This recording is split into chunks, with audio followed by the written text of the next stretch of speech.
Good morning to everyone. இன்றைக்கி இந்த வீடியோவில் 9th standard maths English medium example 4.5 பார்க்க போகிறோம். எக்ஸாமினேஷன் பாயிண்ட் ஆஃப் வியூவில் இது ஒரு important 5 mark question. Find the length of the chord which is at a distance of 2√11 centimeter from the center of the circle of radius 12. So sum என்ன அப்படிங்கிறத நல்லா understand பண்ணிக்கோங்க. ஒரு சர்க்கிள் இருக்குது, அந்த சர்க்கிளோட ரேடியஸ் வந்து 12 சென்டிமீட்டர். ஓகே, இந்த சர்க்கிளோட radius வந்து 12 சென்டிமீட்டர். அதோட சென்டர்லேருந்து 2√11 சென்டிமீட்டர் தள்ளி ஒரு கார்டு இருக்குது. அப்போ ஏபி அப்படிங்கிறது தான் கார்டு. இப்போ இந்த கார்டோட லென்த் என்ன அப்படிங்கிறத என்ன செஞ்சுருக்கிறாங்க கேட்டிருக்கிறாங்க. ஸோ ஆஸ் யூஷுவல் சென்டரை ஓன்னு வச்சுக்கிடுவோம், ஏபி அப்படிங்கிறத கார்டுன்னு வச்சுக்கிடுவோம், அண்டு ஓ அப்படிங்கிறது சி அப்படிங்கிற பாயிண்டில் இந்த கார்டில் வந்து மீட் ஆகுது அப்படின்னு சொல்லி வச்சுக்கிடுவோம். இப்போ கண்டிப்பாக சி வந்து ஏபியோட மிட் பாயிண்ட்டு, அப்போ ஏசி என்ன லென்த் இருக்கோ அதே லென்த்து தான் சிபியும் இருக்கும். இப்போது ஆஸ் யூஷுவல் நம்ம பார்த்தோம்னா ஸோ இந்த கான்செப்டில் 1 வேர்டு கேட்டிருக்காங்க, 2 மார்க்ஸ் கேட்டிருக்காங்க, 5 மார்க்ஸும் கேட்டிருக்காங்க. லாஜிக்லாம் சேம் தான், வேல்யூஸ் மட்டும்தான் வேறு வேறு இருக்குது. இப்போது ஓஏசி அப்படிங்கிறது ஒரு right angle triangle, right? OAC அப்படிங்கிறது ஒரு ரைட் ஆங்கிள் ட்ரையாங்கிள்.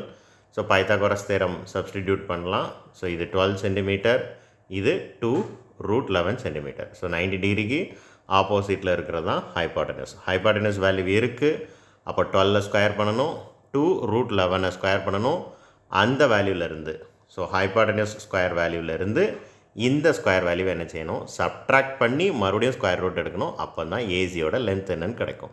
ஸோ இதுதான் இந்த சம்மோட லாஜிக். ஓகே, ஸோ இங்கே பார்த்துக்கோங்க, ட்ரையாங்கிள் ஓஏசி நான் சொன்னதை தான் இங்கே என்ன செஞ்சுருக்காங்க, எக்ஸ்பிளைன் பண்ணியிருக்காங்க. AC square equal to OA square minus OC square. So AC square வேணும்னா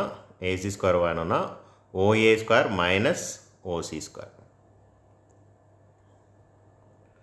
OA square minus OC square. அப்போ 12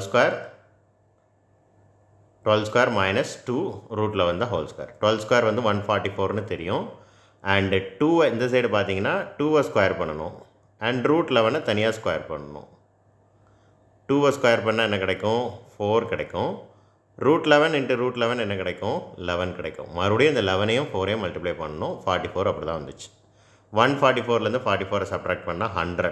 100க்கு ஸ்கொயர் ரூட் எடுத்தோம்னா 100 அப்படிங்கிறது ஏசி ஸ்கொயரோட வேல்யூ. ஏசியோட வேல்யூ வேணும்னா ரெண்டு பக்கமும் ஸ்கொயர் ரூட் எடுக்கணும். 100க்கு ஸ்கொயர் ரூட் எடுத்தால் விச் இஸ் ஈக்குவல் டு 10. இப்போ ஏசியோட லென்த் வந்து 10ன்னு கிடச்சாச்சு. அப்போ அதை 2ஆல் மல்டிப்ளை பண்ணால் தான் இங்கேருந்து இங்கே வரைக்கும் 10, அப்போ இங்கேருந்து இங்கே வரைக்கும் 10, அப்போ 10 + 10 20. ஸோ இதுதான் கார்டோட வேல்யூ, அல்லது 10 × 2 அப்படின்னு போட்டாலும் ஆன்சர் கரெக்டு தான். That's all. 20 கிடச்சாச்சு, ஆன்சர் வந்தாச்சு. தேங்க்யூ. ரொம்ப ஈஸியான sum, don't miss it. So இந்த மாடலில் செகண்ட் மிட் டேர்ம் டெஸ்ட்டில் இந்த மாடலில் 1 வேர்டு கேட்டாங்க, 2 மார்க் கேட்டிருக்காங்க.